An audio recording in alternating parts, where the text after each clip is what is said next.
Class 12 के सभी student का फिजिक्स की ऑनलाइन क्लासेस में स्वागत है। आज फिर एक बार हम लोग गॉस की प्रमेय का अनुप्रयोग ही पढ़ने जा रहे हैं। इसके पहले भी गॉस की प्रमेय और उसके कई जो है वीडियो ऐसे बनाए जा चुके हैं जो इस गॉस की प्रमेय के अनुप्रयोग पर आधारित थे। आप उन सभी वीडियो को प्लेलिस्ट में जा कर के देख सकते हैं और तब उसके बाद ये वीडियो आपको और भी ज़्यादा समझ में आएगा। तो आप प्लेलिस्ट में जा कर के इसके पहले वाले वीडियो ज़रूर देख लें। गॉस की प्रमेय आप देख लें और गॉस की प्रमेय के कई जो अनुप्रयोग कराए गए उनको देखें, तब आप इस वीडियो को बहुत अच्छे से समझ पाएंगे। आज का टॉपिक है किसी आवेशित गोली कोश के बाहर पृष्ठ पर तथा वैद्युत क्षेत्र की तीव्रता, intensity of electric field due to a uniform charged spherical shell. आज हम लोग स्फेरिकल सेल के बारे में पढ़ेंगे। हालांकि इस टॉपिक को हम गोली कोश का टॉपिक है ये, लेकिन साथ में एक ठोस चालक गोले के लिए भी ये पूरा का पूरा अप्लाई हो जाएगा और सेम आंसर आएंगे और सेम डेरिवेशन यही रहेगा। तो चाहे गोली कोश का आ जाए या किसी ठोस चालक गोले का आ जाए, तो हमें पूरा का पूरा डेरिवेशन इसी तरीके का करना है। लेकिन हम आप लोगों को गोली कोश के बारे में आज जानकारी देने जा रहे हैं और ठोस गोले का आता है तब भी आप यही डेरिवेशन करेंगे, कोई भी चेंज उसमें नहीं होगा। तो गोली कोश को हम लोग समझ लेते हैं कि गोली कोश क्या होता है। गोली कोश मीन्स होता है रिंग जैसे होती है, जैसे अंगूठी होती है, एक जो बीच में खोखला होता है, जो एक वायर अगर है उसको यहाँ पे ऐसे हम कनेक्ट कर दें तो ये गोली कोश बन जाता है, स्फेरिकल सेल बन जाता है। तो इसी तरीके का डेरिवेशन है। अगर हमने इस पर आवेश दिया तो ये जो चार्ज होगा इस पर डिस्ट्रीब्यूट हो जाएगा, क्योंकि डिस्ट्रीब्यूट टॉपिक पर ही इलेक्ट्रिक फील्ड निकाला जा रहा है। तो मान लेते हैं कि एक गोली कोश है जिसकी त्रिज्या रेडियस कैपिटल आर है और हमको इलेक्ट्रिक फील्ड 3 स्थानों पर आज निकालना है। हम इस गोली कोश के बाहर इलेक्ट्रिक फील्ड को निकालेंगे, इस गोली कोश के पृष्ठ पर निकालेंगे, सरफेस पर निकालेंगे, और गोली कोश के भीतर, यहाँ पर गोली कोश के भीतर निकालेंगे। 3 स्थानों पर इलेक्ट्रिक फील्ड को निकाल के दिखाना है। तो सबसे पहले हम इलेक्ट्रिक फील्ड गोली कोश के बाहर निकालते हैं। तो कैपिटल आर रेडियस का ये हम एक गोली कोश है, स्फेरिकल सेल है, और हमें इसके बाहर इलेक्ट्रिक फील्ड निकालना है। तो इसलिए हम क्या करते हैं, इसके बाहर एक यहाँ पे पॉइंट पी लेते हैं और ये मानते हैं कि इसके सेंटर से पॉइंट पी की जो डिस्टेंस है, दूरी स्मॉल आर है, और इस डिस्टेंस को आप देखिए, ये डिस्टेंस और इसकी जो रेडियस है, अगर आपको बाहर जाना है, आउटसाइड जाना है, तो आउटसाइड के लिए स्मॉल आर कैपिटल आर से तो ग्रेटर हो जाएगा। स्मॉल आर कैपिटल आर से ग्रेटर है, इसका मतलब हम आउटसाइड में हैं। तो गॉस की प्रमेय का उपयोग अगर हम करना चाहते हैं तो उसके लिए तो हमें गॉसियन सरफेस चाहिए। तो इसलिए हम बिंदु P से होकर जाने वाला सबसे पहले यहाँ पर एक गॉसियन सरफेस खींच लेते हैं। बिना गॉसियन सरफेस के हम गॉस की प्रमेय का, गॉस थ्योरम का एप्लीकेशन नहीं कर सकते हैं। इसलिए हमें बिंदु P से होकर जाने वाला एक गॉसियन सरफेस खींचना पड़ेगा। ये सरफेस जो होता है वो इलेक्ट्रिक फील्ड के सिमेट्रिक होता है। अब इलेक्ट्रिक फील्ड को समझ लेते हैं। चूँकि इस स्फेरिकल सेल पर जो चार्ज है वो पॉजिटिव है, तो इसलिए जो इलेक्ट्रिक फील्ड होगा वो आउटसाइड में होगा, इस तरीके से रहेगा।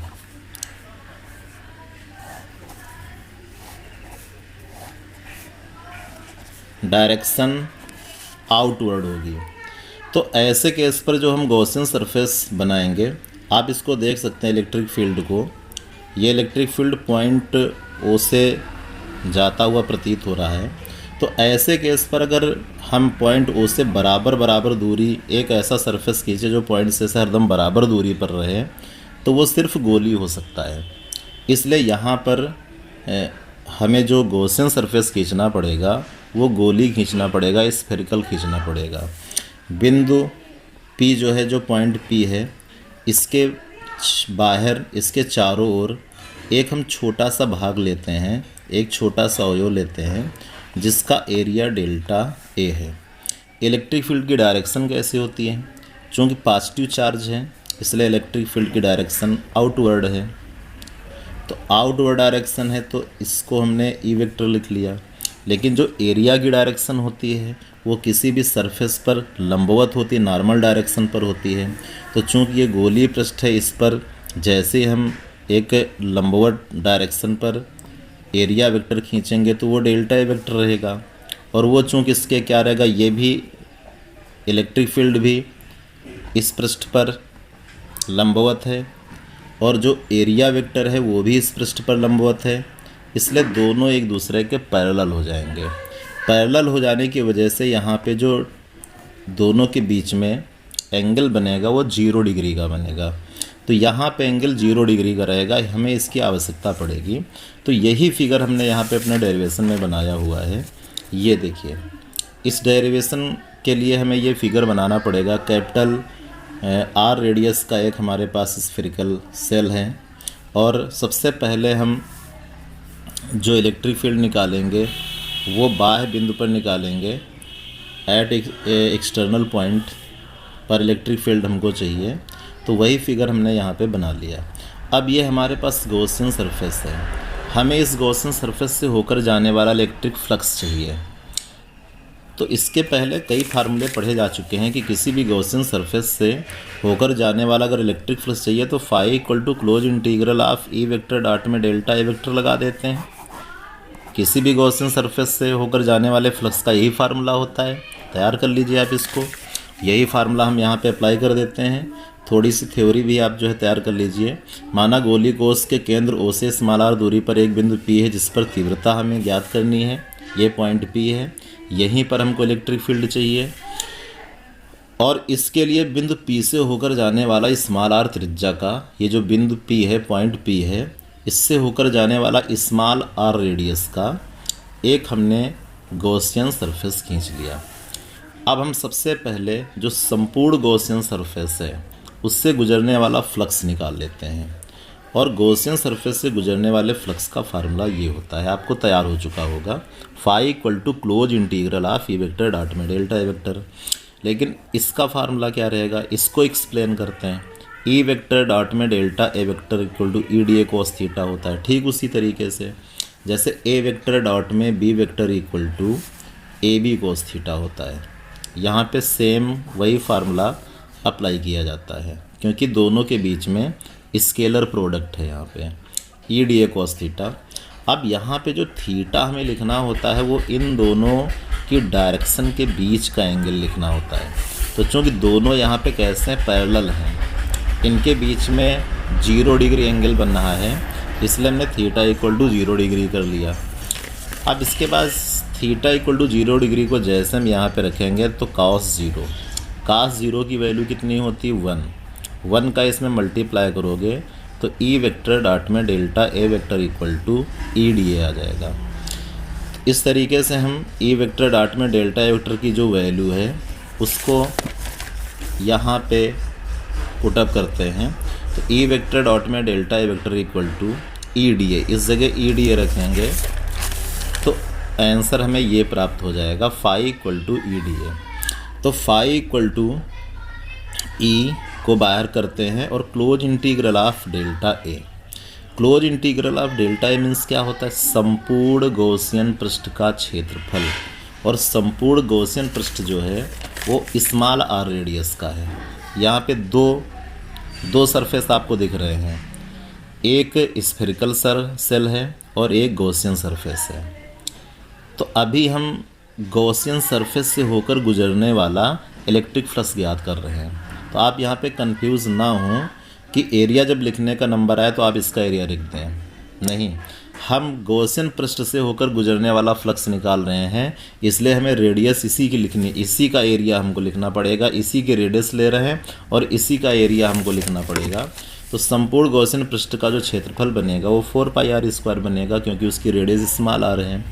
अब यहाँ पे हम गॉस थ्योरम को अप्लाई करते हैं क्योंकि गॉसियन पृष्ठ है और इसके भीतर, इस गॉसियन पृष्ठ के भीतर जो सेल है उस पर जो चार्ज डिस्ट्रीब्यूट है उसकी वैल्यू तो स्मॉल क्यू है, पूरा स्मॉल क्यू है। और यही गॉस की थ्योरम कहती है कि अगर किसी भी गॉसियन सरफेस के भीतर कोई चार्ज रखा हुआ है तो इस गॉसियन सरफेस से गुजरने वाला जो इलेक्ट्रिक फ्लक्स होगा वो फाई इक्वल टू क्यू अपान में एप्सिलॉन नॉट होता है, चार्ज क्यू का 1/एप्सिलॉन नॉट गुना। तो चार्ज तो यहाँ पे क्यू ही है, इसलिए जो phi equal to Gauss theorem के बेस पर जो फाई आएगा वो क्यू अपान एप्सिलॉन नॉट आएगा। लेकिन फाई की जो वैल्यू हम ऊपर निकाल चुके हैं ई टाइम्स में 4πr², उसको यहाँ पे पुटअप कर लेते हैं तो बन जाएगा E 4πr² equal to Q upon epsilon naught. अब हम यहाँ से इलेक्ट्रिक फील्ड की वैल्यू निकाल लेते हैं।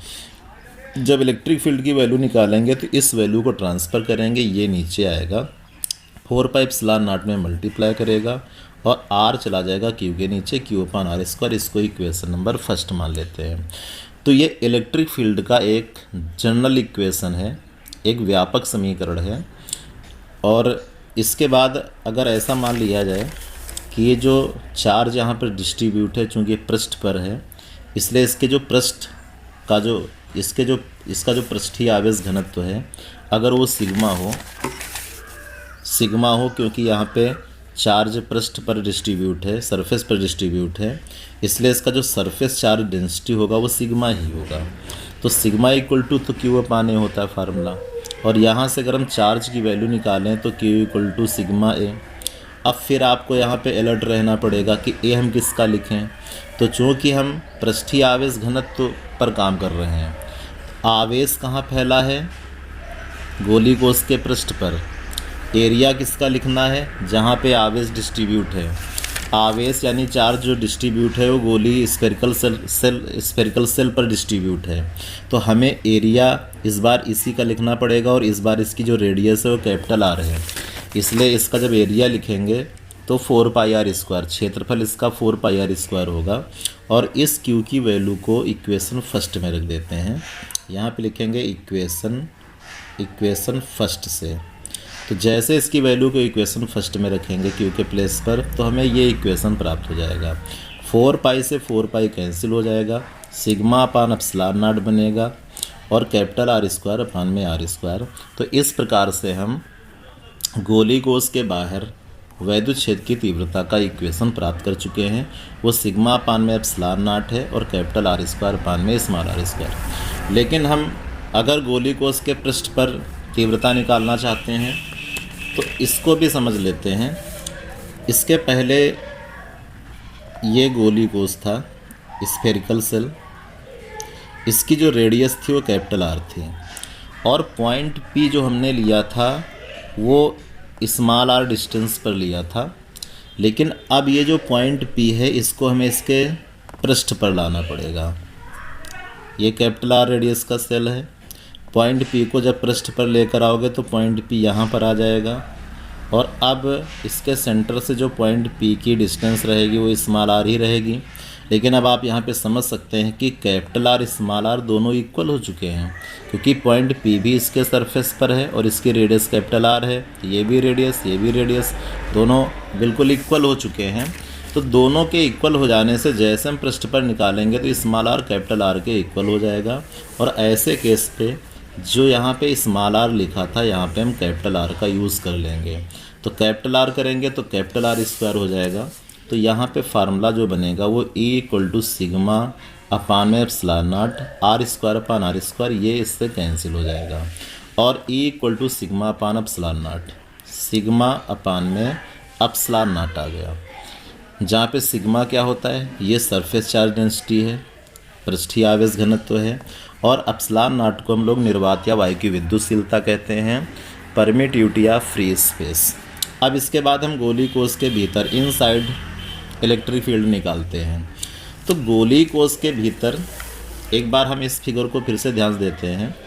यहाँ पे जो चार्ज डिस्ट्रीब्यूट था वो चार्ज जो डिस्ट्रीब्यूट था वो पृष्ठ पर था, इसके भीतर कोई चार्ज नहीं है, पूरा का पूरा चार्ज पृष्ठ पर है, बाहर है। भीतर कोई चार्ज ना होने की वजह से यहाँ पे Q इक्वल टू 0 रहेगा। अब जब भीतर कोई चार्ज नहीं है तो Q इक्वल टू 0 हो जाएगा। और जब Q इक्वल टू 0 रहेगा तो यहाँ से कोई फ्लक्स नहीं गुजरेगा। अगर हम भीतर कोई पृष्ठ खींच भी देंगे तो कोई यहाँ पे फ्लक्स गुजरेगा ही नहीं, क्योंकि फ्लक्स तो पृष्ठ से गुजर रहा है और फ्लक्स तो बाहर जो गोली कोष बाहर खींचा गया उससे गुजर रहा है, भीतर चार्ज यहाँ है नहीं। या फिर ऐसे भी समझ सकते हैं, अगर भीतर कोई भी चार्ज नहीं, Q इक्वल टू 0 है, तो जो इक्वेशन फर्स्ट है, इक्वेशन फर्स्ट में यहाँ पे Q इक्वल टू 0 पुटअप करोगे तो जैसे यहाँ पे 0 रखोगे E इक्वल टू पूरा 0 आ जाएगा, इसलिए इलेक्ट्रिक फील्ड 0। तो ये बहुत ही ज़्यादा क्वेश्चन पूछा जाता है कि गोली कोष के भीतर इलेक्ट्रिक फील्ड कितना होता है, वैद्युत क्षेत्र की तीव्रता कितनी होती है। तो गोली कोष के भीतर वैद्युत क्षेत्र की तीव्रता 0 होती है। ये पूरा का पूरा डेरिवेशन आप एक गोली चालक के लिए भी अप्लाई कर सकते हो, तो पूरा सेम डेरिवेशन रहेगा। और अगर वहाँ भी पूछा जाएगा कि एक गोली चालक के भीतर इलेक्ट्रिक फील्ड कितना होता है, तब भी आप बताओगे कि गोली चालक के भीतर इलेक्ट्रिक फील्ड 0 होता है। तो आज का जो डेरिवेशन है वो सेम पहले की तरह ही है। ऐसे डेरिवेशन और भी कई बताए जा चुके हैं, लेकिन ये डेरिवेशन बहुत ज़्यादा इम्पॉर्टेंट है। अगर आपको ये डेरिवेशन समझ में आया हो तो वीडियो को लाइक ज़रूर कर देना।